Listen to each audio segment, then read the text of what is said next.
All right, well, if you guys are ready, we're going to get rolling here. And first of all, I'm going to start here with the city of Nenana, my hometown. And the city of Nenana was built along the Tanarog River west of St. Mark's Mission in Nenana Native Village and east of the Alaska Engineering Commission Reserve between 1916 and 17. It lost approximately 60 residents to the flu epidemic between late April and late May 1920. And it was incorporated on November 17, 1921. The city of Nenana was briefly hosted, President Warren G. Harding prior to his Golden Spike driving ceremony on July 15, 1923, and it had a population of about 425 people. So a noteworthy visit took place on January 19, 1924. So this is a year before the story really begins. That's when famed dog musher Leonard Seppala arrived with the most beautiful team ever seen in Nenana. Riding along was Hammond Consolidated Goldfield Superintendent H.R. Edwards, who caught a southbound train to Seward. Leonard Seppala was born in Lingentrams, Norway on September 14, 1877. He immigrated to Alaska in 1900 during the Nome Gold Rush and became a dog sled driver for Yaphet Lindeberg's Pioneer Mining Company in 1913, traveling 50 to 100 miles per day. Seppala began racing competitively in 1914, and he won the prestigious All-Alaska Sweepstakes 3 consecutive times from 1915 to 17. He also won the 1916 Ruby Dog Derby, the 1918 Solomon Burden Handicap, the 1919 and 23 Borden Marathon Cup, the 1923 Yuba Loop, and the 1923 Yuba Dog Derby. While in Nenana, Seppala's dogs were filmed by railroad photographer George L. Johnson. Among them was a renowned leader. Here they are underneath the Tanana River Railroad Bridge as it was known at that time. Today it is known as the Mears Memorial Bridge and is still active today. But at the time of this photo, the bridge was not even a year old yet. And I want to draw your attention to that lead dog right there. Anybody recognize that guy? You want to take a guess? Close. Togo? It is indeed Togo. And so he was born in Little Creek, Alaska, sometime between March and April 1915. He was the whelp of Dolly, a Siberian Husky from Victor Anderson's Pioneer Kennels, who bred with either Sepp or his brother Sugan. We're not actually sure. Both were part Malamutes from Leonard Seppala's kennel. Togo required intensive nursing as a pup, and he was given away by Victor Anderson to Leonard and Constance Seppala at 6 months. He was named after Japanese Admiral Togo Haihachiro, and he was briefly adopted before jumping through the parlor window of his new owner's home to run back to the Seppalas. Togo started co-leading teams part-time at 8 months. He led full-time at about 3.5 years of age, and he made record-setting freight and passenger hauls for Leonard Seppala while pulling his race teams to victory in 5 different events from 1918 to 23. Now, after some back and forthing to Ruby and Fairbanks, Seppala and his team departed from Nenana with a visiting diesel engineer named Louis Thorgerson on March 5, 1924. They arrived in Nome 17 days later. The city of Nome was established when the 3 lucky Swedes, Jakob Lindeberg, Eric Lindblom, and John Brentison, discovered gold at Anvil Creek during the summer of 1898. It was incorporated on April 12, 1901, and lost about 25 residents to the flu epidemic of November 1918. The city of Nome had an estimated population of 975 people at the time of this story. It had a medical facility called the Maynard Columbus Hospital, which was established in June 1917 with a 25-bed capacity. It was considered the best medical institution in northwestern Alaska and accessible to about 10,000 people throughout the region. The man in charge of that facility was Dr. Curtis Wade Welch. He was born in New Haven, Connecticut on October 6, 1875. He moved to Nome with his wife Lula in 1907, worked at Candle from 1915 to 20, and was declared ineligible for a government role in 1921. Now that reason was undisclosed. Dr. Welch was Nome's sole physician with a staff of 4 nurses at the time of this story. On September 17, 1924, a 4-year-old boy named William Albert Rodecker died in Nome. Dr. Welch filled out his death certificate, writing in tonsillitis as the cause. On October 21st, the steamship Alameda came into port and departed 5 days later. A spike in coughing cases followed. On Christmas Eve, Dr. Welch saw an Eskimo Norwegian girl who had a severe sore throat and slight fever. That young lady was Margaret Solveig Ida. She was born in Little Diomede Island on July 1st, 1917. She was the daughter of Arthur Emil Hansen Ida and Anna Kudlaluk Ida. She was also the middle sister of Arthur Bjarne Ida and little Alice Ida. Dr. Welch suspected that Margaret had follicular tonsillitis, but her mother would not allow her to be examined. 4 days later, Welch received word that Ida was dead. He asked for her mother's permission to perform an autopsy, but she refused. By January 1925, 2 other native children out on the Snake River sand spit had reportedly died, causing more concern. The sand spit is a late western tule site inhabited by Inupiats since the early 1700s and at least 40 years prior to Russian exploration of Alaska.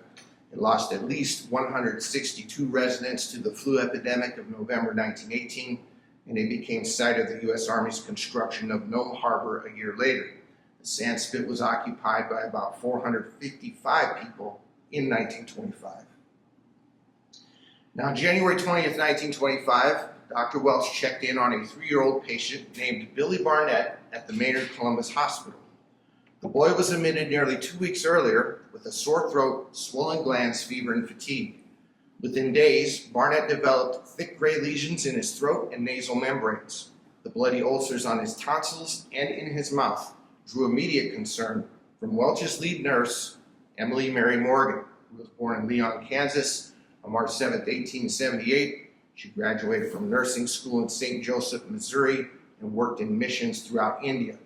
Emily was a member of the Army Reserve Nurses Corps during World War I, serving in France, Germany, Italy, Belgium, England, and Australia. She survived a 3-week bout with diphtheria shortly after becoming the first public health nurse of Wichita, and was sent by the Red Cross to Unalaska in 1923, then Nome in the fall of 1924. Emily was the first person to diagnose diphtheria in Nome based on her experience with the disease.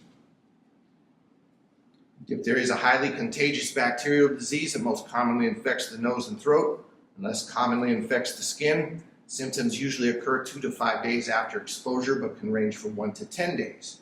It typically causes throat pain, weakness or fatigue, mild fever, and swollen lymph nodes in the neck.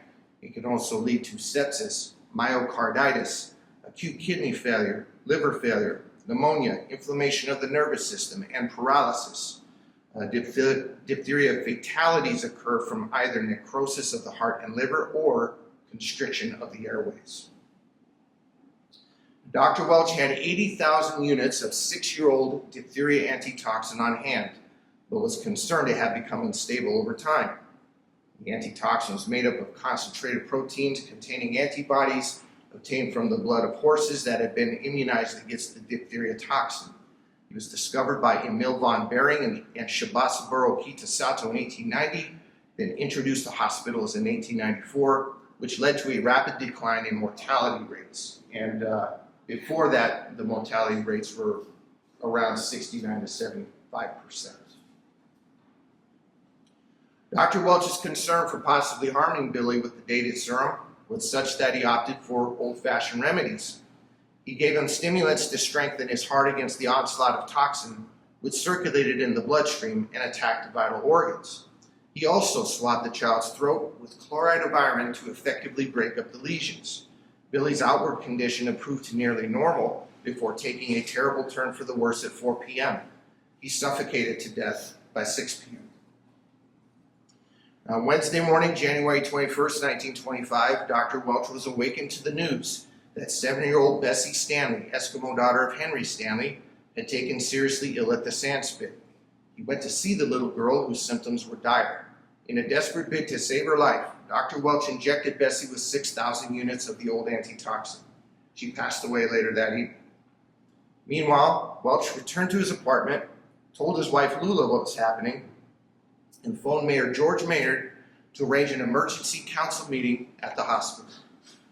Mayor Maynard was born in German, Pennsylvania on October 10, 1879. He came to Alaska with his brother Charles during the Klondike Gold Rush and moved to Nome in 1900.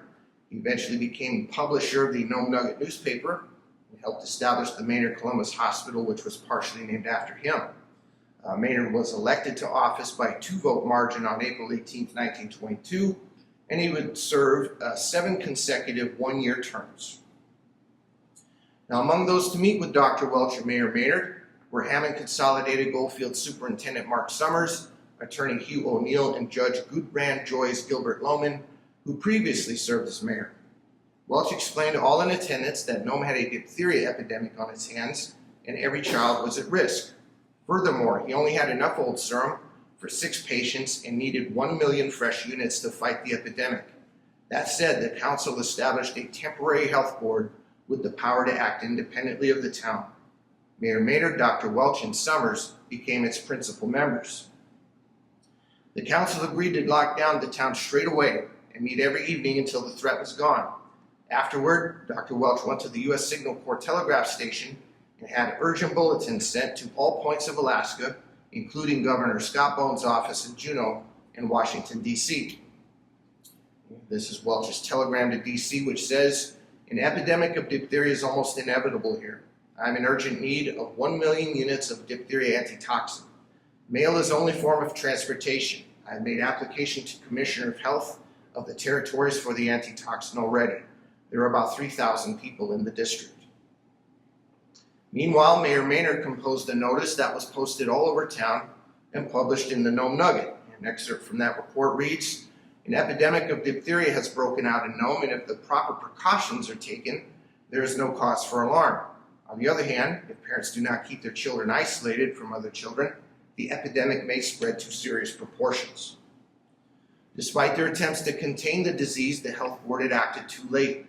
Bessie Stanley's sisters Dora and Mary had developed membranes in their throats, and their parents developed related symptoms. Dr. Welch treated all of them with the old serum.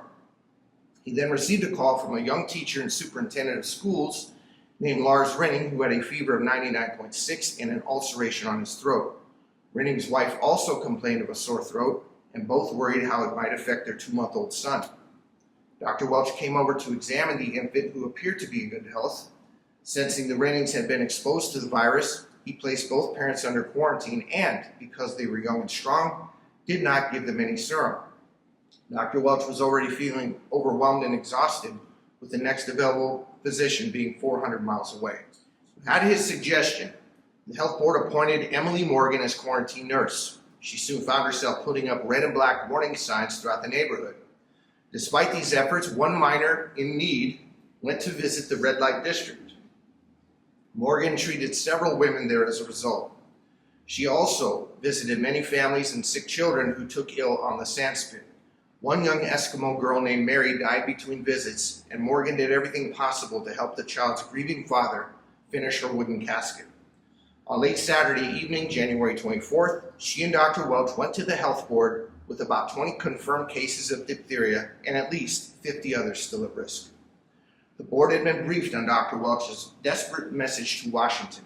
While nothing more could be done to help the government find serum, it was unclear how any could be expedited to Nome in the winter. Mark Summers suggested that one fast sled dog team from Nenana could meet another from Nome at the halfway point of New Lotto. As the health board unanimously approved Summers' suggestion, Mayor Maynard asked them to consider flying in the serum. Afterwards, Summers went to visit with one of his employees, Leonard Seppala, and told him to prepare for the run of his life. At the same time, Mayor Maynard sent a telegram to Alaska's delegate to the U.S. House of Representatives in Washington, D.C., Daniel Alexander Sutherland, who was born in Pleasant Bay, Camp Brayton, Nova Scotia, Canada on April 17, 1869. He was president of the Alaska Territorial Senate from 1915 to 17 and elected delegate to the U.S. House of Representatives on March 4, 1921. Sutherland was nicknamed Fighting Dan for his persistence on Capitol Hill. On the morning of January 26, 1925, Representative Sutherland sent the following telegram message from Washington, D.C. to William Fentress Thompson. Could aviator at Fairbanks put plane in commission within 48 hours to carry supply of antitoxin to Nome for relief of the diphtheria epidemic there? Answer quick, collect. Lamont Thompson was born in Colton, St. Lawrence County, New York on June 11, 1865. He purchased the Fairbanks Daily News in 1909 and renamed it the Fairbanks Daily News Miner, which it's still known as today. Thompson lived on 8th Avenue between Lacey and Noble Streets, and he was a fierce supporter of Arctic aviation. Thompson walked around the house with Sutherland's telegram, then with a bad leg, set out on foot at 50 below zero to visit with detective and former U.S. Navy pilot Roy Darling. After waking him, Thompson plied Darling with coffee and explained the situation in Nome. Darling was eager to fly there on the condition of keeping it secret from his wife, Caroline, who had just settled in Anchorage, and getting Navy clearance, which he actually didn't need because of his retirement status. Thompson agreed and asked Darling to examine 3 planes at Stewart's warehouse and report back. Darling visited the 3rd Avenue venue with mechanic Ira Farnsworth and Fairbanks airplane manager Fred Struthers after borrowing a torchlight from Smith's gun store. All 3 men determined that the Anchorage was most fit to fly. That was a World War I standard J-1 biplane, previously used to train Army pilots. It was purchased in Minnesota and shipped to Fairbanks by James Rodenbaugh in 1924. It was first flown in Alaska by Arthur Sampson on April 23rd of that year. The Anchorage was used commercially till summer's end. Now this gentleman here fueling up the aircraft is the owner, James Rodenbaugh. Standing next to the propeller here is the legendary pilot Noel Ween. And then here is Billy Hudson with his father, Eddie Hudson, standing next to him. This is another angle of that aircraft. This gentleman's unidentified, but I do believe that is Eddie Hudson there. This is definitely Noel Ween here in the cockpit. This gentleman may be somebody I've mentioned already, but I could not find an identity for him on this photo. This is Lamont Thompson here in the middle, standing next to George Lingle in the white hat, and again, the owner of the aircraft, James Rodenbaugh, here in the black hat. After shutting down the warehouse, Darling, Farnsworth, and Struthers walked over to William Thompson's office. They told him the Anchorage could be ready within 3 days and that flying it to Nome would take no more than 6 hours. Hearing this, Thompson sent word of the plane's condition to Representative Sutherland, asking him to get official permission for Darling to fly. Until then, the decision rested with Alaska Territorial Governor Scott Cordell Bone, who was born in Shelby County, Indiana on February 15, 1860. He was appointed 4th governor of the Alaska Territory on June 15, 1921, and hosted President Warren G. Harding's tour of Alaska in 1923. Governor Bone left Alaska with the Golden Spike, which he put on display at the Juneau Museum for one weekend, before returning it to Colonel Frederick Mears in Seattle. Governor Bone began to mull over the flying option as William Thompson sent a telegram to Nome proposing that the town be of good cheer. The aviators are all gone at present, but if Washington will release Detective Darling now here on official business, he is raring to go to Nome's help. Have wired Washington accordingly. Nome can depend on Fairbanks to bring help, or somebody will die trying. Thompson also wrote a story that went to press in the Fairbanks Daily News Miner. Headlines from that article read, "When you are called, you have to go. Yet what better can any man do than give his efforts to the relief of friends in the friendly Northland? Comes a hurry-up call from Washington for relief for Nome, where a diphtheria epidemic is apparently working. Can Fairbanks in 48 hours have an airship and aviators to carry antitoxin to Nome? We'll say she can, or try to." Meanwhile, Dr. John Beeson, chief surgeon of the Alaska Railroad Hospital in Anchorage, heard about Nome's epidemic and immediately sent a telegram to Governor Bone stating 300,000 units of serum located in Railway Hospital here. Package can be shipped by train to Nenana. Could serum be carried to Nome by male drivers and dog teams? Dr. John Bradley Beeson was born in Marshalltown, Iowa on October 16, 1872. He was hired as chief surgeon at the Alaska Engineering Commission Hospital in Anchorage in 1920, and he traveled 512 miles from Anchorage on 2 special trains and 8 relay dog teams to treat Claude Baker for pulmonary tuberculosis at Iditarod in late January and early February 1921. The trip, which included a ride out of Nenana with Ole Jacobsen on the early morning of January 27th, took 130 hours. Some Alaska historians refer to Beeson's journey as the first Iditarod. The Alaska Railroad Hospital of Anchorage was established by the Engineering Commission near 3rd Avenue and A Street in 1915 with a 50-bed capacity. It was rebranded on August 15, 1923, and this was the site of the diphtheria antitoxin supply for Nome. Now, Dr. Beeson's question about male drivers and dog teams now had Governor Bone asking himself if mushing or flying the serum into Nome was best. He felt the airplane's equipment was inadequate to handle the rigors of an extreme northern winter.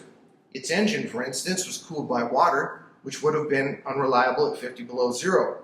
Furthermore, snow and ice could clog the air filter and inlet connections, causing the carburetor to starve of oxygen needed for combustion.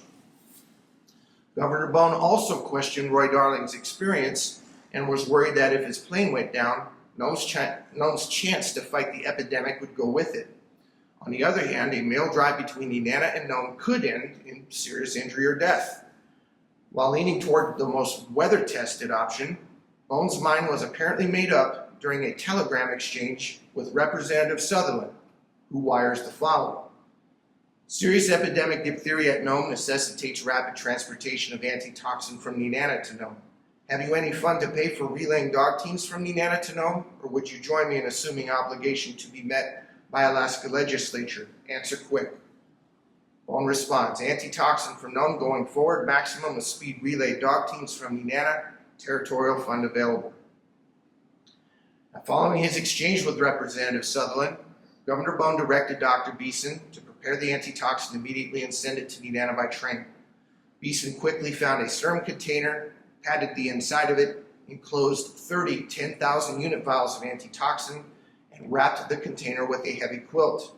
He then placed the package into a wooden crate, covered it with thick brown cloth, and attached a note instructing the mushers to warm up the serum for 15 minutes at each rest stop. The package and crate weighed 20 pounds combined when Beeson carried it down to the Alaska Railroad Depot of Anchorage, which was established by the Engineering Commission in 1916. It was rebranded on August 15, 1923, and this was the site of the diphtheria antitoxin exchange between Dr. John Beeson and northbound train conductor Frank Knight. That train was pulled by a 600 class locomotive, and that was a model 260 built by Alco Brooks in 1906. And by 260 we mean 2 wheels in the front, 6 in the middle, and none in the back of that locomotive right there. This was one of 7 transferred to the Alaska Engineering Commission in 1919, and it departed Anchorage with the diphtheria antitoxin package just after 9 p.m. on January 26, 1925. Now, as the train departed from Anchorage, Governor Bone contacted Nenana Post Office Inspector Edwin Glenn Wetzler to get westbound relay teams ready. Inspector Wetzler was born on February 24, 1868 in Pennsylvania. He worked in Portland for the Railway Mail Service, went to Skagway in early October 1910 and worked there for about 8 years while living at the Pullen House. Wetzler briefly moved to Juneau, was stationed in Canada by 1919, and ultimately transferred to Nenana from Fairbanks in 1923. And the first telegram message he received from Bone says, "Special consignment antitoxin for relief diphtheria epidemic Nome, forwarded to you by steamer," meaning train, "due here," meaning Nenana, tomorrow. Please engage relay dog teams to carry to Tanana and thence to Ruby, there to be met by team from Nome. Please expedite, situation reported serious, territory will meet expense. And he got that message here at the U.S. Telegraph Office of Nenana, which opened on the southeast corner of 2nd and Market Streets during the 4th week of October 1916. That facility was managed by Margaret Hano in 1925, when the cost of sending an ordinary 10-word day message was $1 to and from Anchorage, 20 cents to and from Fairbanks, $1.50 to and from Juneau, and 70 cents to and from Nome. Now, interestingly enough, Margaret Hano was one of the winners of the 1924 Nenana Ice Pool, which we know as the Nenana Ice Classic today. And she split a winning ticket with one of the local business owner, and her take was $1,000, which was a very good chunk of change back then. And that building, by the way, last I checked, was still intact, and it's been a vacant housing unit for a number of years now. Governor Bone also reached out to Dr. Welch to get an eastbound team ready. Consignment antitoxin leaving on first steamer due in Nenana tomorrow. Post Office Inspector Wetzler instructed to hire dog teams by relay to Ruby. You will please hire dog team immediately and start it to Ruby. This office doing its utmost to expedite delivery. Why Governor Bone mentioned Ruby instead of Gulato as a halfway point for the mushing relay is unclear. His choice of using dog teams, however, was soon heard by William Thompson, who responded with a scathing front page article in the Fairbanks Daily Newsminer. Excerpts from that article read, Fairbanks is standing by ready with airships and men to cut Nome's waiting time in half if Washington wires the orders go. And Fairbanks only 4 hours away by airship, also without live antitoxin. With the weather at 50 below zero, must sit by the fire and vision the Nome babies and their pioneering parents struggling and dying most horrible deaths, and no help for them. It almost makes a pioneer see red. As Thompson's article was being distributed around Fairbanks, Governor Bone received a message from Dr. Welch that says, replying to your wire from the 26th, please advise Inspector Wetzler to have dog team carried beyond Ruby if necessary until our team is met, thus avoiding delay. Our team leaving Nome today with Leonard Seppala, sweepstakes race winner, driving light. Bone responds, Inspector Wetzler duly advised, supply antitoxin from Beeson at Anchorage leaves Nenana tomorrow by dog team, will proceed until met by Nome team. Inspector Wetzler followed up with Bone minutes later and says, Dr. Beeson advises that a considerable supply of antitoxin for Nome mailed from Anchorage yesterday is due in Nenana tonight. Have arranged with the Northern Commercial Company to move antitoxin leaving Nenana on the morning of the 28th by relay dog teams until met by connecting teams from Nome. And that Northern Commercial Company that he mentions is this building right here. It was established at the southeast corner of Market and Front Streets in Nenana in the fall of 1917. And it was moved to this location here at the northwest corner of 1st and A Streets between late April and early May 1923. And that branch was managed by Thomas Arnold Parsons in 1925. Now, Wetzler's search for westbound mushers continued as Dr. Beeson reiterated the following to Governor Bone. 300,000 units antitoxin shipped to Nome by way of Nenana yesterday, leaves Nenana tonight by dog team. Bone responds, appreciate your prompt action for Nome relief. At 5 p.m., Thomas Parsons contacted a young musher who had just finished taking the NC Company's auditor 162 miles east from Tanana to Campbell's Roadhouse over 2 days.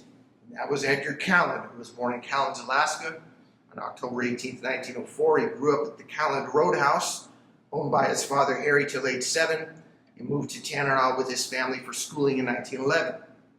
Edgar worked on riverboats as a deckhand during his teenage years, and he was a trapper and part-time mail driver for the NC Company in 1925.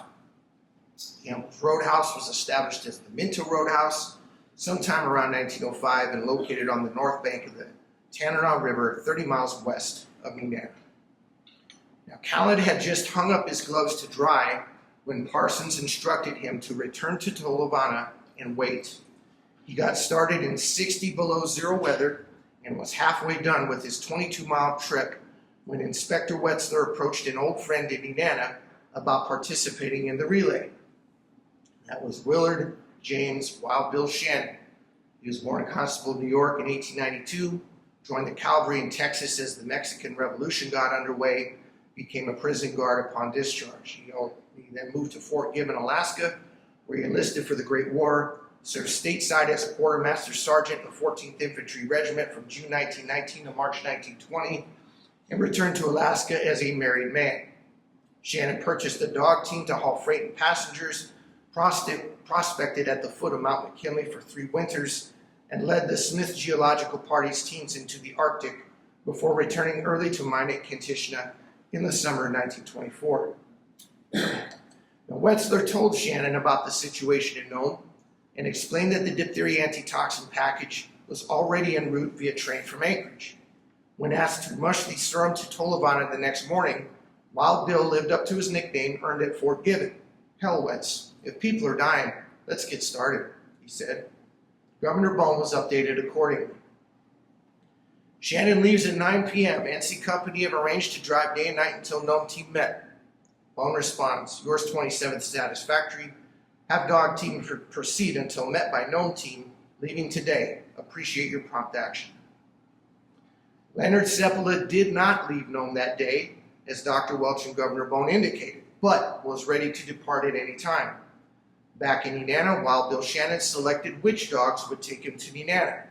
There were 9 of them out of a kennel of 11. Most were bred 1/4 wolf and 3/4 Mackenzie River Husky. Blackie, this guy right here, is an adopted 5-year-old with a white cross on his chest. He was chosen to lead 2-year-olds Jimmy, his grandson, Solly, a Siberian Husky with ice blue eyes, Princess, Cub, Jack, Jet, Bear, and Bob. Now, Blackie led Shannon's team toward the Nenana post office through dense ice fog at 46 below zero. And the post office is open at the old Anderson Brothers and Nerlin building near the northwest corner of 1st and A Street sometime between 1922 and 23.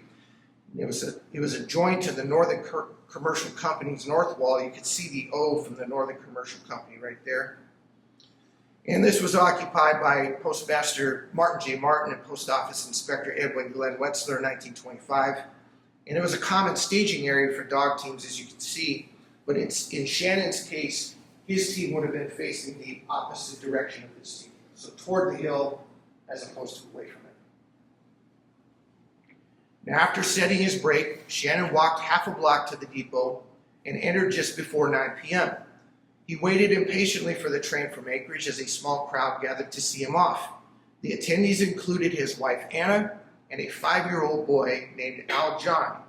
Now, Al John is somebody who I knew personally back in the late 1990s, early 2000s. And we never did talk about this, but he did give that story to the Fairbanks Daily News Miner. What Al John and I always talked about was the sport of boxing. And one of Al John's heroes in life was the great heavyweight champion Joe Louis. He talked about him all the time. Now, the Alaska Railroad Depot in Nenana was built by the Engineering Commission from the Sewer Depot's blueprint. It opened on December 12, 1922, and was rebranded on August 15, 1923. The station was managed by Harry George Ilderton in 1925.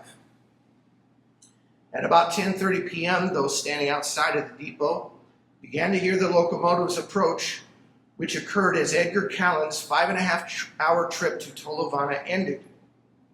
At 11 p.m. on January 27, 1925, and exactly 4 years to the day after Dr. John Beeson left Nenana for Iditarod via dog sled, Wild Bill Shannon received his predecessor serum package from conductor Frank Knight, who leapt off the train before it stopped.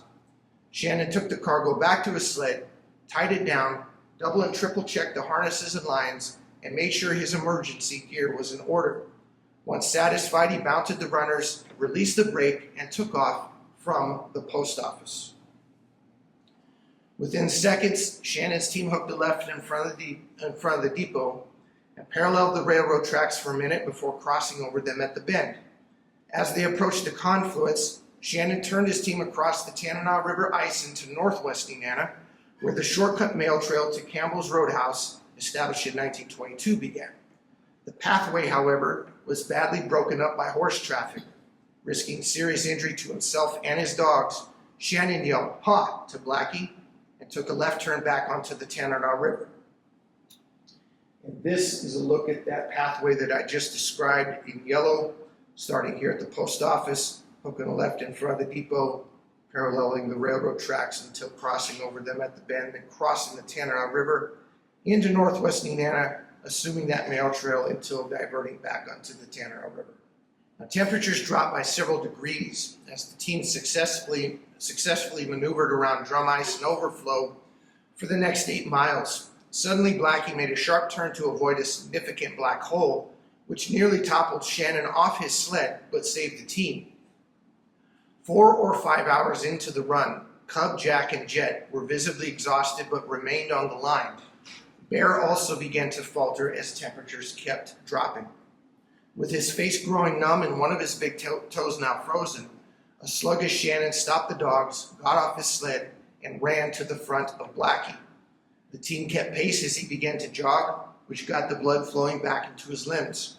Shannon retook the sled but became hypothermic a short while later. Losing track of time with freezing extremities, he began thrashing his arms against his sides, stomping his feet and making repeated short jogs ahead of the team. They averaged 7.5 miles per hour to reach Campbell's Roadhouse at 3 a.m. on January 28th.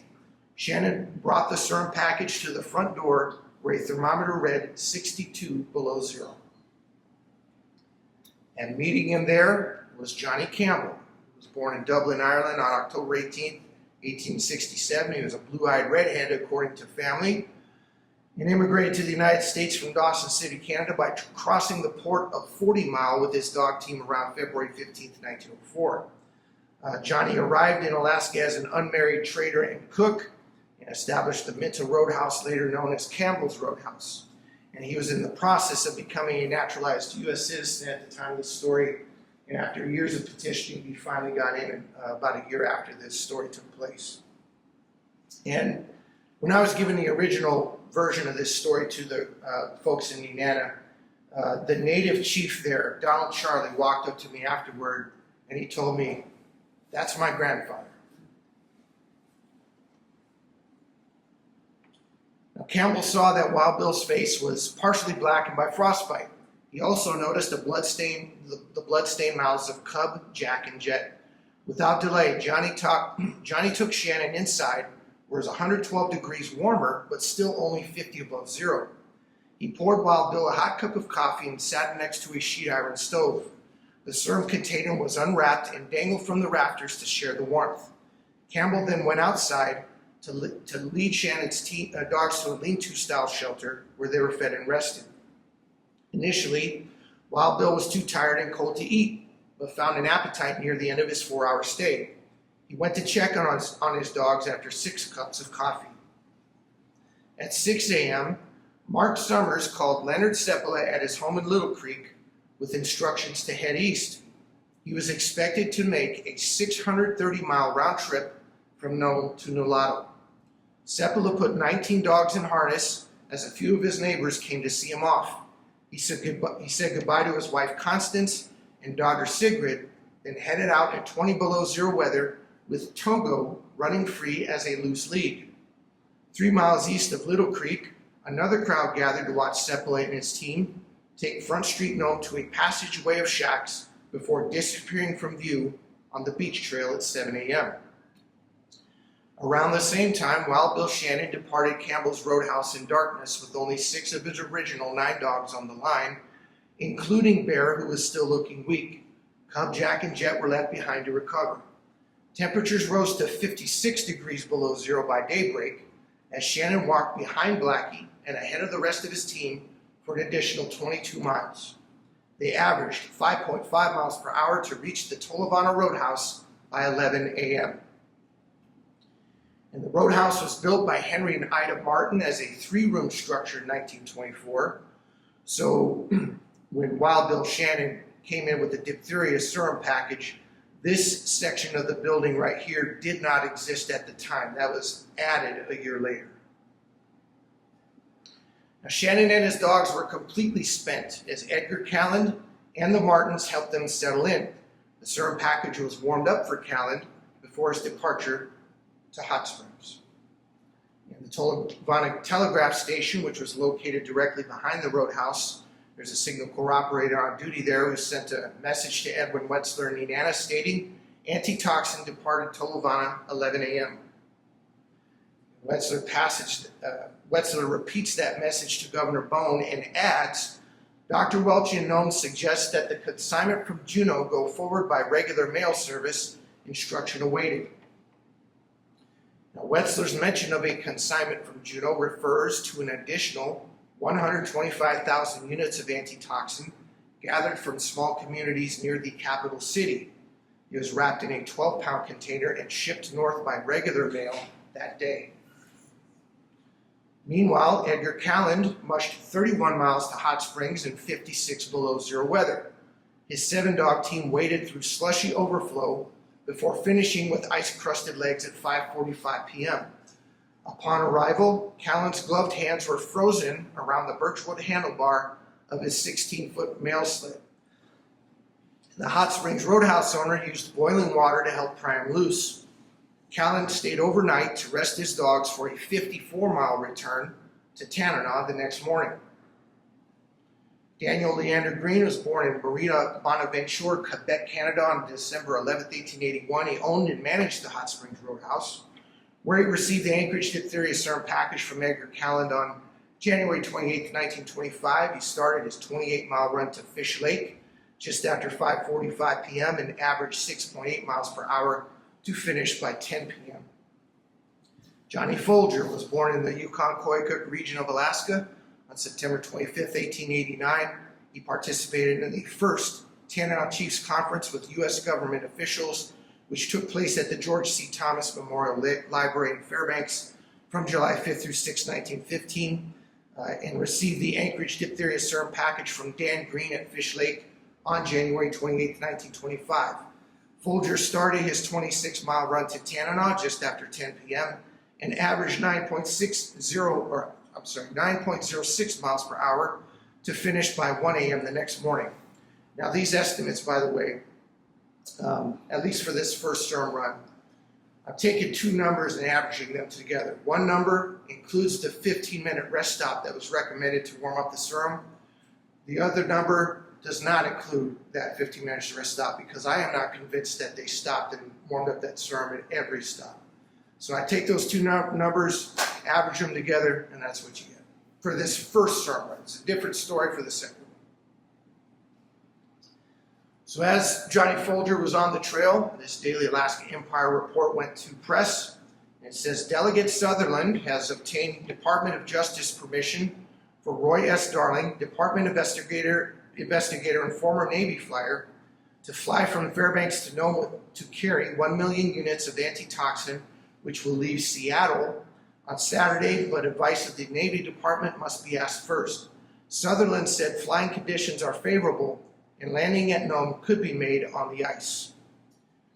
Meanwhile, the relay continued with Sam Joseph, who was born at Fish Lake, Alaska on October 31st, 1885. He received the Anchorage diphtheria serum package from Johnny Folger in Tanana on January 29th, 1925, and started his 34-mile run to Calland's with 7 Alaskan Malamutes just after 1 a.m. Joseph averaged 5.79 miles per hour to finish in front of his family and the next relay musher by 7 a.m. That next musher was Titus Nikolai, who was born in Tanana Mission, Alaska in 1896. He received the Anchorage diphtheria serum package from Sam Joseph in Calland's on January 29, 1925, and started his 24-mile run to 9-mile cabin just after 7 a.m. Nikolai averaged 8.37 miles per hour to finish by 10 a.m. Dave Corning was born along the Nowitna River in Novi, Alaska on March 17, 1887. He received the Anchorage diphtheria serum package from Titus Nikolai at 9-mile cabin on January 29, 1925, and started his 30-mile run to Cochrane's just after 10 a.m. Corning averaged 5.11 miles per hour to finish by 4 p.m. Harry Pitka was born in Cochrane's, Alaska on February 28, 1898. He lost a dozen siblings to tuberculosis and received the Anchorage diphtheria serum package from Dave Corning at Cochrane's on January 29, 1925. Pitka started his 30-mile run to Ruby with a 7-dog team just after 4 p.m. and averaged 8.9 miles per hour on a good trail before finishing at 7:30 p.m. Bill McCarty was born in Chino, Alaska on May 7, 1904. He was a dog handler at Ruby, where he received the Anchorage diphtheria serum package from Harry Pitka on January 29, 1925, and started his very first 28-mile run to Whiskey Creek with a team led by Prince just after 7:30 p.m. McCarthy had to jog to stay warm, or McCarty rather, had to jog to stay warm while experiencing whiteout conditions and darkness, and averaged 8.31 miles per hour to finish at 11 p.m. Edgar Nollner was born in Loudoun, Alaska on November 11, 1904. He was a well-known champion racer throughout the Yukon, and asked by his father Alfred if he wanted to go up and get the serum at Whiskey Creek before heading there to receive it from Bill McCarty on January 29, 1925. Nollner wore a squirrel skin parka and reindeer mucklucks while starting his 24-mile run to Galena with 7 Huskies led by 8-year-old Dixie just after 11 p.m., and he averaged 7.12 miles per hour in 56 below zero weather before finishing at 2:30 a.m. the next morning. George Nollner was born in Loudoun, Alaska on November 11, 1906. He was the youngest relay musher of the bunch and received the Anchorage Diphtheria Serum package from Edgar Nollner in Galena on January 30th, 1925. George started his 18-mile run to Bishop Mountain just after 2:30 a.m. with the same 7-dog team his brother used. George saw Northern Lights on the way, averaged 7.6 miles per hour to finish by 5 a.m., and he hummed an Athabascan love song upon arrival with his pregnant girlfriend Matilda Jimmy in mind. Later that morning, Governor Bone received a private telegram from a Universal News syndicate in California, which in part said, Please rush picturesque story. Would like dope about famous mushers. Will pay good rate. Bone relented and began to craft a story about Leonard Seppala, who had no means to communicate his progress for 2 days. Meanwhile, the relay continued with Charlie Evans. He was born in Koyukuk, Alaska on July 7, 1903. He received the Anchorage Diphtheria Serum package from George Nollner at Bishop Mountain on January 30th, 1925, and started his 30-mile run to Nulato with a 9-dog team, including 2 borrowed leaders just after 5 a.m. Evans endured 64 below zero weather throughout his trip, which included dodging open water and exposed ice at the Koyukuk and Yukon Rivers confluence, and declining his father's invitation to warm up at Koyukuk Village. With about 10 miles remaining, both of Evans' leaders collapsed. He put them in his basket, donned a harness, and pulled the remaining 7 dogs to Nulato. They averaged 6.16 miles per hour to finish by 10 a.m. with both leaders dead on arrival. Tommy Patsy was born in Nulato, Alaska on March 10, 1887. He was a mail carrier who participated in one of the last grizzly bear hunts by spear. And he received the Anchorage Diphtheria Serum package from Charlie Evans in Nulato on January 30th, 1925, and started his 36-mile run to Caltag just after 10 a.m. Patsy averaged 10.69 miles per hour to finish by 1:30 p.m., which was the fastest pace of the entire relay. Jack Madros, a.k.a. Jack Screw, was born in Caltag, Alaska in 1881. He was unusually strong for a small man and received the Anchorage Diphtheria Serum package from Tommy Patsy in Caltag on January 30th, 1925, and started his 40-mile run to Old Women's Shelter just after 1:30 p.m. Jack Screw averaged 6.28 miles per hour to finish by 8 p.m. Victor Annegitt was born in Pikmiktallik, Alaska in 1880. He received the Anchorage Diphtheria Serum package from Jack Madros at Old Women's Shelter on January 30th, 1925, and started his 34-mile run to Unalakleet with a team of 11 dogs just after 8 p.m. Annegitt averaged 4.61 miles per hour to finish by 3:30 a.m. the next morning, and he left the package at Charles Traeger's store to warm up. Here's what that store looked like. As you can see, it also doubled as the Unalakleet post office. Miles Ganagnon was born in Unalakleet, Alaska on March 11, 1896. He picked up the Anchorage Diphtheria Serum package from Charles Traeger's store on January 31st, 1925, and started his 40-mile run to Shaktoolik with an 8-dog team just after 3:30 a.m. It took Ganagnon 5 hours to cover the first 12 miles. During that stretch, he made a steep 300-foot climb and donned snowshoes to break trail before stopping to warm up at an abandoned hut. 15 minutes later, Ganagnan's team began ascending the 1,000-foot Blueberry Hills summit. They were met by a whiteout near the top, which abated on their descent to Norton Sound. Along the beach, Ganagnan and his dogs endured 40-mile-per-hour gusts and 70 below zero wind chills. As they pressed ahead, Governor Bone's story about Leonard Seppala, who had still not been able to report his location, went national. It claimed that he skirted Norton Sound and crossed the tundra overland to Caltag, where the SERM had already gone through. Meanwhile, the Nome Nugget published an article of great concern. And an excerpt from that report reads, "The diphtheria epidemic in Nome has become critical after a seeming improvement due to the fact that the old antitoxin is practically exhausted. Only one dose remaining. To date, there are 22 cases of diphtheria, 20 suspects, 50 contacts, and 5 deaths." And as you can see, there's a highlighted name there. It actually helps remind me of this next part of the story. That is a list of people who were either dead or afflicted at the time.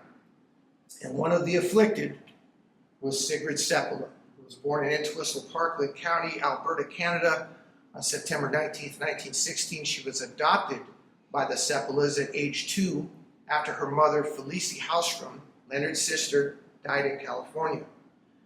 She arrived in Nome with Constance Seppala on the SS Victoria on October 20th, 1918, and the men on board that boat unknowingly delivered mail carrying the so-called Spanish flu virus.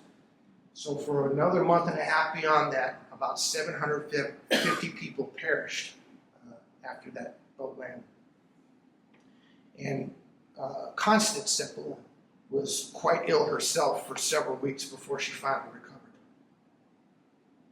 Now, Miles Ganagnan and his team reached Shaktoolik by 1:35 p.m. They averaged the slowest pace of the relay at 4.47 miles per hour.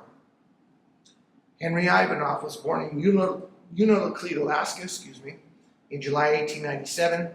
He received the Anchorage diphtheria serum package from Miles Ganagnan in Shaktoolik on January 31st, 1925, and started his 91-mile run to Gallatin, formerly Chinook, at about 2 p.m.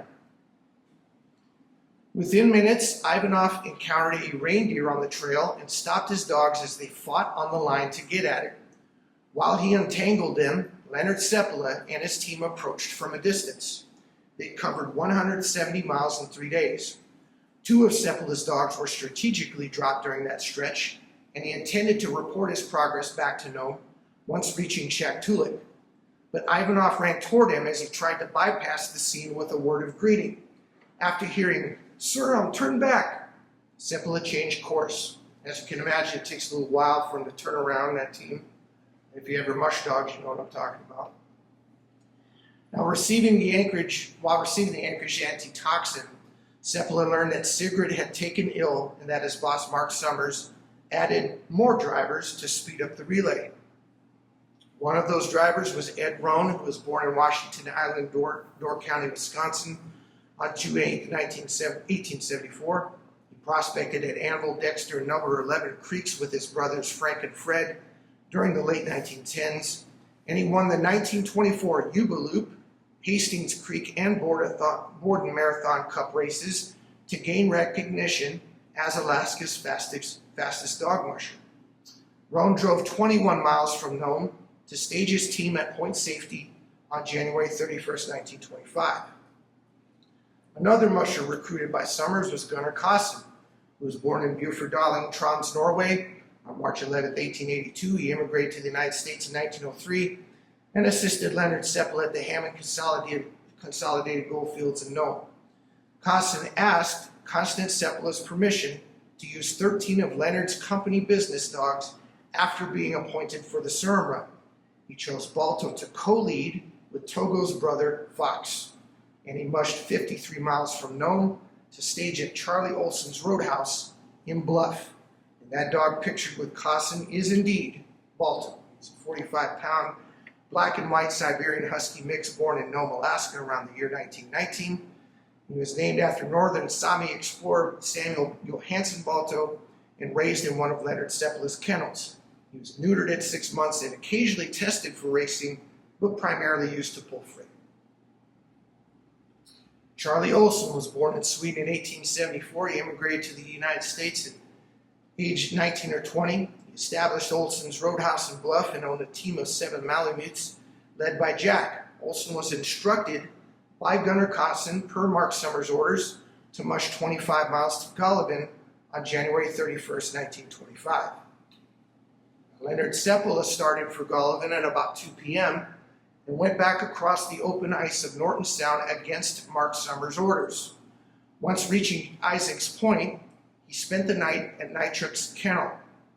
Within hours of his 2 a.m. departure on February 1st, the entire 24-mile stretch of ice from which Seppala had come broke up and went out to sea.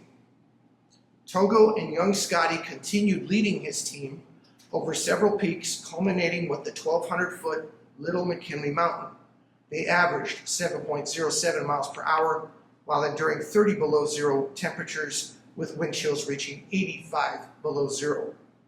Just before 3 p.m. on February 1st, Seppala handed the Anchorage Diphtheria Serum package over to Charlie Olson, who left for Bluff 15 minutes later.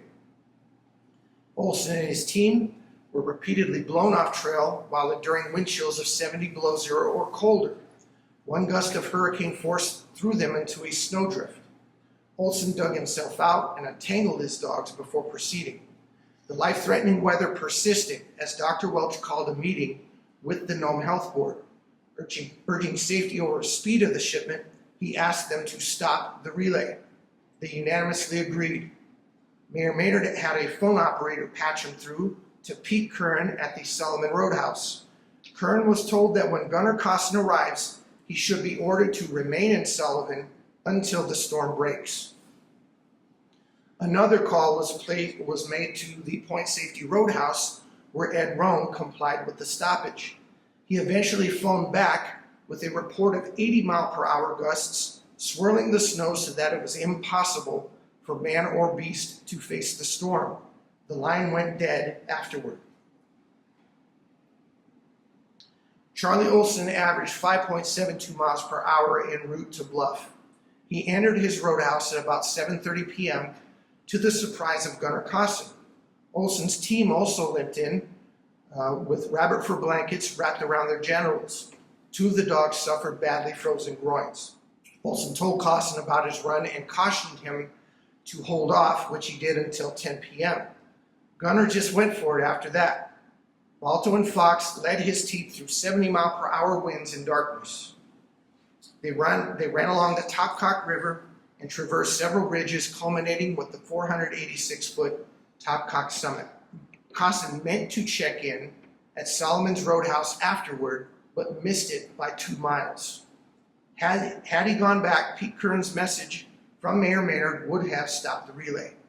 Not knowing this, Kossin continued to Point Safety and was blown off trail several times. With about 10 miles remaining, his sled was completely flipped over by the elements. The serum was dislodged from Kossin's basket upon impact, and he frantically probed the area with his bare hands until relocating the package and strapped it back in. With the wind finally at his back, Kossin approached the Point Safety Roadhouse just after 2 a.m. on February 2nd. He could see that the lights were off and decided to mush ahead in place of the unsuspecting Ed Rohn.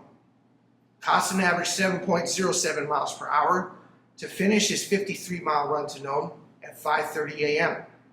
He stopped at the Miners and Merchants Bank building on Front Street, ran upstairs and knocked on Dr. Welch's door, taking him completely by surprise. The entire 674-mile relay from Nenana was achieved in a world record time of 5 days, 6 hours, and 30 minutes.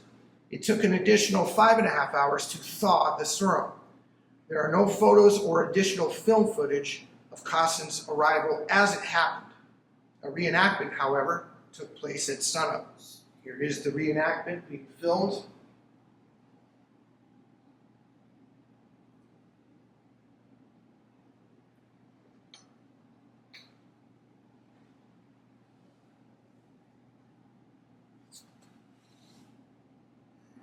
On Front Street.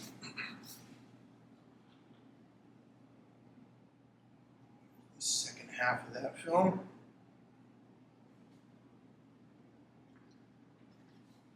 Gunnar Cosson in the flesh there. See him with Dr. Welch.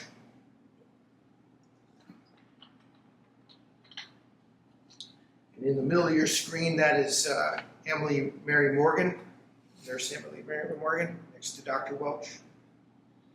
And there is the entire nursing staff of some of the children outside of Maynard Columbus Hospital. Balto on the left and Fox, Togo's brother, on the right. That film was shot by Ray Wise, who was born in Canada, Alaska on December 27, 1906. He attended a Quaker school in Kotzebue, worked as a cook on the ship Silver Wave at age 14, and carried movie equipment for Captain Frank Kleinschmidt on an expedition to Wrangel Island, where he learned photography and appeared in the film Primitive Love. Ray Wise was the official cameraman for Danish explorer Knud Rasmussen's Great Sled Journey from 1921 to 24, and that's actually how he got back to Nome. And that film that we just watched, that was actually Ray Wise's ticket to Hollywood. And once he got down there, he started doing more of the same. And but the executives in Hollywood, they were like, boy, this is a strikingly handsome kid. Maybe we should turn the cameras around on him. So they started to do that, and Ray Wise, as a result, became one of Alaska's, actually, no, not one. He became Alaska's first movie star. And in 1933, at the height of his fame, he assumed the screen name of Ray Mala, M-A-L-A, Ray Mala. Now, Ed Rohn returned to Nome a few hours after Gunnar Cosson. Around the same time, Leonard Seppala departed from Dexter's Roadhouse in Golovin. His 78-mile run to Nome was delayed by the scent of a reindeer, which caused Togo and two other dogs to break away from the team and disappear from view. Only one came back to finish the trip. 2 days later, Inspector Wetzler updated Governor Bone about the Juno serum. 12-pound package marked antitoxin for Nome departed Nenana date, meaning today. Regular mail service departs Tanana on February 11th, Unalakleet on February 25th, and it's due in Nome on March 4th, provided not already done. Now, Leonard Seppala arrived in Nome that afternoon with young Scotty and Billiken co-leading. The occasion was filmed as Togo and another dog were still missing. Seppala put up his team and immediately harnessed another to see how Sigrid was doing in Little Creek. Her condition was not serious. Leonard doubled back to Nome and reported to Mark Summers afterward. Now, as the Juno antitoxin was carried toward Tolovana, William Thompson's February 4th edition of the Fairbanks Daily Newsminer went to press. The name Governor Bonehead appeared in one of its front page articles, which happened again on February 6th as Deputy U.S. Marshal of Anchorage, Harry Stacer, made a phone call to Roy Darling in Fairbanks. Deputy Stacer was born in Newburgh, Indiana on January 17, 1891. He visited Alaska in 1909, then moved there between 1913 and 14. Stacer hiked the Valdez Trail to Fairbanks, where he worked as a meat hunter for the Alaska Engineering Commission and served at Camp Lewis, Washington during World War I. Stacer arrived in Anchorage with his wife Barbara in 1919 and built a cabin on 7th Avenue and D Street. He was appointed Deputy U.S. Marshal of Anchorage on July 1st, 1923, and he would serve exactly 10 years to the day. And this gets interesting. Stacer's telegram to Bone says, Darling was last in the air 6 years ago when he crashed and got badly injured. The only available plane at Fairbanks has an old standard engine with 450 hours service life out of the maximum, which is 600 hours. Gasoline capacity is 70 gallons, consumes 12 gallons per hour. Total distance to travel, he figures, at 700 miles. Plane capable of making 60 miles per hour with fair wind. It is necessary to make 2 landings, with one at Ruby and the other at Caltag. With a forced landing, Darling would be unable to start the motor in cold weather. Plane has compass, which is not dependable. Stacer's report would make no difference, as Roy Darling prepared for his flight to Nome. He was slated to take half of the 1.1 million units of diphtheria antitoxin coming up from Seattle. The other half would be shipped out of Nenana by a relay dog team. On late Saturday evening, February 7th, 1925, the SS Alameda arrived in Seward with the Seattle Serum. Train conductor Frank Knight, who brought Dr. Beeson's antitoxin supply to Wild Bill Shannon 11 days earlier, received the package. As it was hauled north on Sunday, Roy Darling, mechanic Ralph Mackey, and volunteer Richard Lynch got the Anchorage biplane started in Fairbanks at 40 below zero. But on the propeller's first revolution, Lynch, who borrowed Mackey's new overcoat to stay warm, slipped in the snow while backing away. The blade caught Mackey's overcoat and ripped it open while throwing Lynch 10 feet into the air. He crashed to the ground, injured his knee, and broke $10 worth of tobacco pipes in Mackey's coat pocket. The Anchorage continued running, but would not idle due to a broken radiator shutter overheating the engine. Back in Nenana, a northbound train from Anchorage stopped to unload 480,000 units of the Seattle antitoxin. The remaining 620,000 units continued to Fairbanks for the flight to Nome. Anson Clifford Olin was born in El Dorado, Butler, Kansas on June 17, 1880. He lost his 13-year-old son Gordon to tuberculosis on March 7, 1923. And he played drums for the Nenana Brass Band, which escorted President Warren G. Harding to Union Hall for a Pioneers of Alaska Igloo No. 17 ceremony on July 15, 1923. Olin received 480,000 units of Seattle antitoxin at the Nenana Depot on February 8, 1925, and started his 29-mile run to Minto at 4:10 p.m. Olin averaged 10.61 miles per hour in 26 below zero weather to finish at 6:54 p.m. Frank Jones was born in Buffalo, Johnson County, Wyoming on September 7, 1893. He owned the Log Jam Roadhouse and received the Seattle Serum package from A.C. Olin in Minto on February 8, 1925. Jones started his 23-mile run to Tolovana at 7 p.m. and averaged 4.35 miles per hour to finish at 12:17 a.m. on February 9th. 8 minutes later, Wild Bill Shannon took the Seattle Serum out of Tolovana to catch up with the Juneau Serum, which arrived at Hot Springs by horse team the day prior. He averaged 6.64 miles per hour to finish at 5:05 a.m., then doubled back to Campbell's Roadhouse. At 5:27 a.m., Dan Green took both packages out of Hot Springs and began his second consecutive 28-mile run to Fish Lake. Later that morning, Roy Darling and Ralph Mackey tried to start the Anchorage again. This time, the biplane's radiator froze from a lack of alcohol and glycerin in the water. No antifreeze in those days. Meanwhile, Dan Green averaged 5.73 miles per hour to reach Fish Lake by 10:20 a.m. He handed the Seattle and Juneau Serum packages over to Sam Joseph, who started his 26-mile run to Tanana 10 minutes later. Joseph averaged 8.67 miles per hour to finish at about 1:30 p.m. The next musher, who just built a trapper's cabin out back of Old Station Village, was made available thanks to his wife, Minnie Bosco, a.k.a. Takitlana, who was born in the Yukon-Koyukuk region of Alaska around 1907. She was raised between Fort Gibbon and Callens and married Solomon Bosco on September 23, 1923. Minnie snowshoed 44 miles round trip in 50 below zero weather to locate her husband and bring him back to Tanana on February 9, 1925. She made that journey in 12 hours. Solomon Bosco was born in the Yukon-Koyukuk region of Alaska around 1903.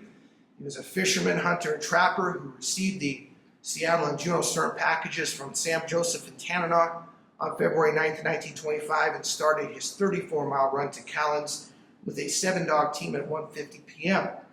Bosco averaged 8.54 miles per hour in 58 below zero weather to finish at 5:49 p.m. He was also touted as the holder of all speed records in the 2 relay jumps to Nome by NC Company agent Jerry V. Goss of Tanana. Now, That may or may not be true. I don't have any actual information from Jerry Goss as far as his estimations of how fast Solomon and Bosco went.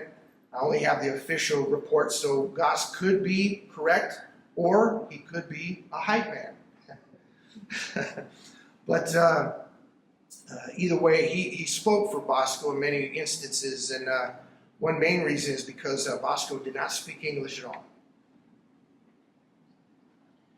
Peter Anton Colombe was born in Ware, Massachusetts on March 15, 1880.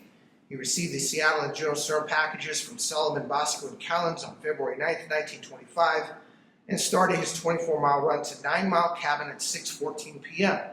Colombe averaged 8 miles per hour to finish by 9:14 p.m. Peter handed the Seattle and Juneau Serum packages over to Edgar Calland, who started his 30-mile run to Cochrane's at 9:40 p.m. He averaged 10 miles per hour to finish around 12:40 a.m. on February 10th. 20 minutes later, Harry Pitka started his second consecutive 30-mile run to Ruby. This time he averaged a much slower 6.32 miles per hour to finish by 5:45 a.m. The Dago Kid, Alexander Brown, was born in Seattle, Washington on August 25, 1882. He was a resident of Ruby, where he received the Seattle and Juneau Serum packages from Harry Pitka on February 10, 1925, and started his 28-mile run to Whiskey Creek at 6:37 a.m. Brown was midway through his trip when Roy Darling and Ralph Mackey tried to start the anchorage again. Their failure to do so made William Thompson see the light. And an excerpt from his editorial later that morning says, "The burden of proof is today on the airship. The dogs are running and every hour getting closer to the goal. The airship will go when it can, but the dog seems to go whether he can or not. We take our hat off to the dog." Alexander Brown averaged 5.54 miles per hour to reach Whiskey Creek by 11:40 a.m. He handed the Seattle and Juneau Serum packages over to George McFarland Scotty Clark, who was born in Balloch, Dunbartonshire, Scotland on November 11, 1888. He received the Seattle and Juneau Serum packages from Alexander Brown at Whiskey Creek on February 10, 1925, and started his 72-mile run to Nulato at 11:45 a.m. Clark averaged 8 miles per hour to finish at 8:45 p.m. Now, it's not clear if Scotty Clark handed the serum off to someone else. A departure from Nulato, however, did occur 15 minutes later. Whoever was driving reached Caltag on February 11th at 6 a.m. This was 8 hours and 41 minutes ahead of the original relay. Mother Nature and possibly some recruiting difficulties slowed things down from there. At 8 a.m., Ed Roan departed from Nome, intending to stage at Elam for the second relay. A blizzard, however, forced him back to Golovin. While Bill Shannon also battled the elements from Campbell's Roadhouse to Nenana, with 5 dogs on the line and 4 near death in his sled. Cub, Jack, and Jet all perished from frozen lungs. Soon afterwards, Shannon told a reporter the following: "What those dogs did on the run to Nome is above valuation. I claim no credit for myself. The real heroes of that run were the dogs of the teams that did the pulling. Dogs like Cub and Jack and Jet that gave their lives on an errand of mercy. I can't tell you yet whether I'll be able to save Bear or not. He's in pretty bad shape, and it looks like I may lose him." On the night of February 12th, Togo reunited with Leonard Seppala after coming into Nome with the mail team. It's unclear what happened to the other dog he ran off with 8 days earlier. On February 13th, second relay musher Frank Jones married Bessie Barnes in Nenana. He returned to his roadhouse at Logjam that evening. On Valentine's Day, Inspector Wetzler updated Governor Bone about the leftover 620,000 units of Seattle serum in Fairbanks. 2 pouches of antitoxin returned to the Postal Service by Darling and forwarded on this date by regular mail service to Nome. 7 hours later, Ed Roan received the Seattle and Juneau Serum packages from volunteer relay musher Julius Kagsack, who forced his way through the storm from Elam. The dogs and driver were covered in blood. Roan departed from Golovin within minutes and gained a measure of redemption by mushing the antitoxin 90 miles to Nome. He arrived at 12 noon on February 15, 1925 to complete the second relay from Nenana in 6 days, 19 hours, and 50 minutes. About 605,000 units of antitoxin required little thawing from being packed in unpowdered cork. He was accompanied in Roan's basket by his second leader, Starr, whose shoulder was hurt by falling through a fissure at Golovin Bay. Also involved in the accident, but able to finish, was Roan's nearly blind co-leader, Ladd. 6 days later, the Nome Nugget came out with this edition of its newspaper, and an excerpt from that front page reads, "Owing to the improved conditions and a supply of antitoxin being on hand, the Board of Health last night unanimously decided to lift the diphtheria quarantine, which was established January 21st within the corporate limits of the city of Nome, effective this morning, Saturday, February 21st, 1925. The remaining 620,000 units of Seattle antitoxin arrived in Nome via regular mail service 3 weeks later. At about the same time, Gunnar Costin and his wife Anna were on their way to the States. They mushed to Nenana first with 12 of the original 13 dogs Gunnar used in the Serum Run. Here they are on 3rd Street, Nenana, Balto in the front. Now, all of those structures behind them, with the exception of that railroad bridge, are gone now. That railroad bridge is the same one that we saw Togo under at the beginning of the program. March 6, 1925, Wild Bill Shannon disembarked from a southbound train at Seward with 5 of his surviving dogs from each Serum Run, plus 2 from his kennel. He recounted his experience between Nenana and Tolovano with a reporter from the Seward Daily Gateway while still healing from frostbite. Shannon's wife Anna arrived the next day, and they took the dogs to Seattle on the SS Alaska. On the same boat was Solomon Bosco heading to Vaudeville with his wife and team. Wild Bill fully intended to go to Hollywood, see his parents in New York, and live stateside permanently. He was one of several relay mushers honored with a gold medal after leaving Alaska. That medal was made in Philadelphia, Pennsylvania by the H.K. Mulford Company, who also manufactured the diphtheria antitoxin. It is awarded to all 20 original relay mushers by federal Judge Gilbert Lohman of Nome and Post Office Inspector Edwin Wetzler of Nenana on behalf of Governor George Alexander Parks in August 1925. Governor Bohm left office in June of that year. After giving show and tell lectures nationwide for almost 1 year, Wild Bill Shannon decided to sell his dogs. Blackie was purchased by the Rambler Rose Kennels of Brookfield, Maryland, for $10,000, which is worth over $185K today. Miss A. Hooten of New York paid an untold amount for Bear and Jimmy, Blackie's grandson. Jerry, who didn't participate in either Serum Run, was sold to a man near St. Louis, Missouri. Bob, Solly, and Sox, who also didn't participate in either Serum Run, were purchased before Wild Bill and Anna returned to Alaska in June 1926.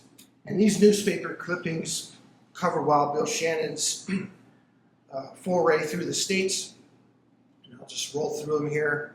I wish the picture quality was better. I apologize for that. It's the best I could find. But they do give you at least an idea of how much attention he garnered during his time down there. This is at a sanitarium in New York. Interestingly, this photo here is the first time Wild Bill mushed his dogs since the Serum Run. It had been over a year to that point.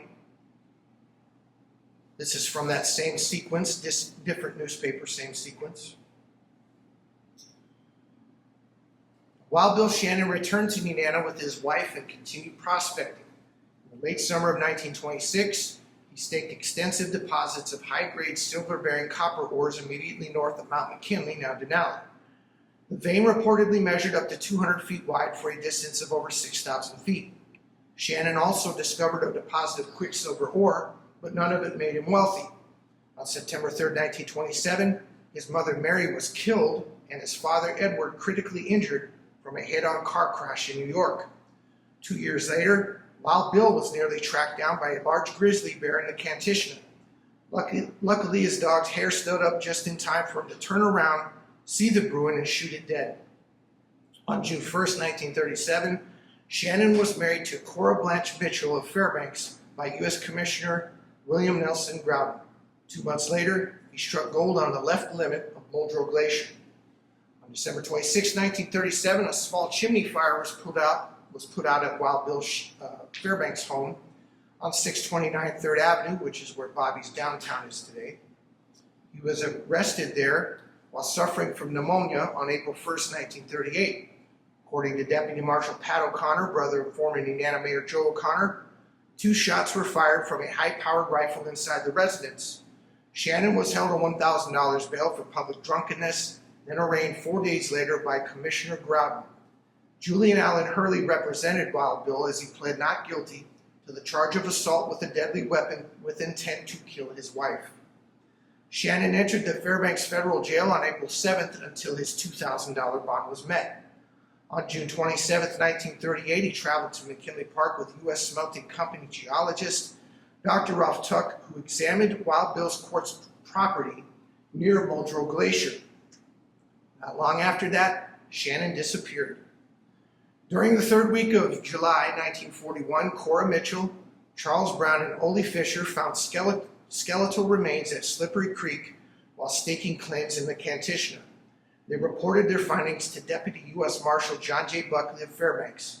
Edward Shannon came off an Alaska Railroad job at Honolulu Station to identify his big brother's rifle. Cora Mitchell identified her former husband's shovel, pick, pack sack, and clothing. The official cause of death was listed as exhaustion and exposure. E.C. Olin left Nenana in May 1926 to work for the Fairbanks Exploration Company in Chattanooga. Not long after that, he moved to Fairbanks and ran the Prosperity Tailor Shop on 2nd Avenue. On October 16, 1928, Olin was wed to Mary Irene Twitchell. The following June, he partnered with Mark Sells at the Reliable Tailors and Cleaners Shop on 3rd Avenue and Cushman Street. A mutual dissolution took place in late February 1930, with Sells becoming the sole owner until Olin succeeded him. After a bout with pneumonia, Olin leased the business to Ralph Crowell, effective October 1, 1940. He left for the States with Mary just over a year later. On October 30, 1951, Olin died in Maricopa, Arizona. He was 71. Now, as the diphtheria situation in Nome improved, Governor Scott Bones sent out several telegrams praising Inspector Edwin Glenn Wetzler as no less heroic than the dogs and mushers. 2 of those messages were received by Postmaster General Harry S. New and Secretary of the Interior Hubert Work in Washington, D.C. on February 11, 1925. It's unclear, however, if any rewards came beyond the praise. By 1927, Wetzler transferred to Seward and worked in the federal building until a heart ailment forced him to seek special treatment in Seattle on 2 occasions. In late March 1931, he entered the Seward Hospital and died there on April 7th at age 63.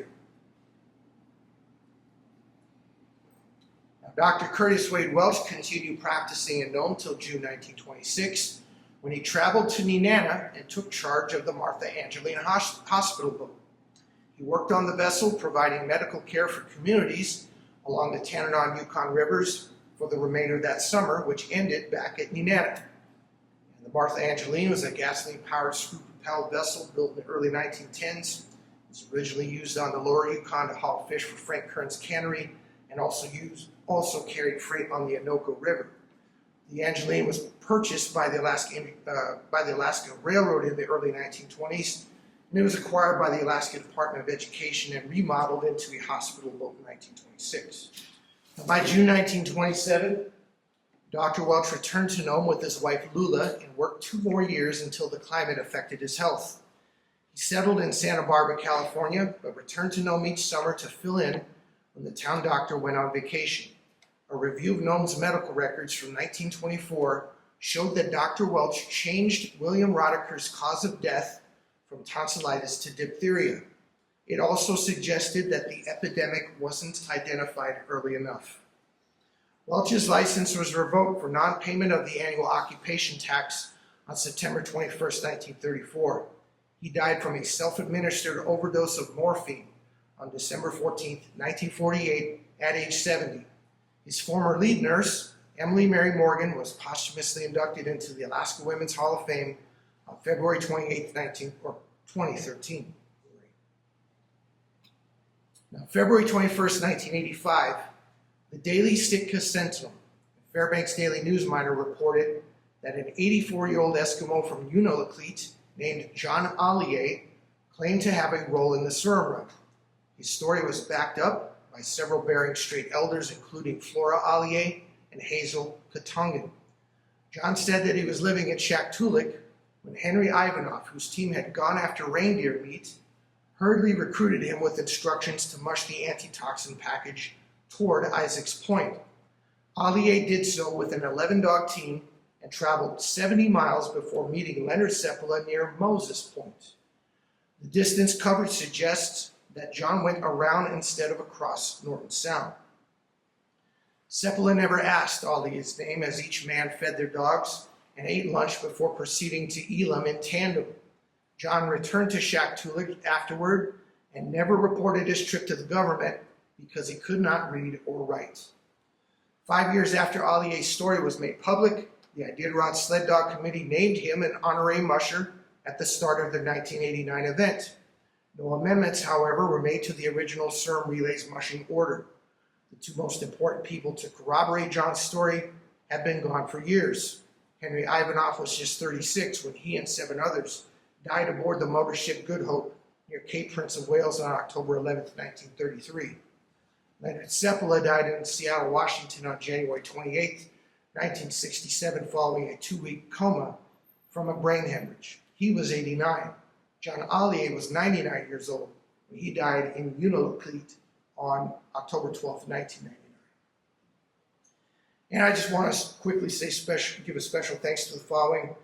Nenana Mayor Joshua Verhagen, who was the first person to reach out to me about presenting this subject for the Serum Run Centennial in Nenana. Had he not done that, I probably would not have delved into the subject as deeply as I have. So thank you to Josh.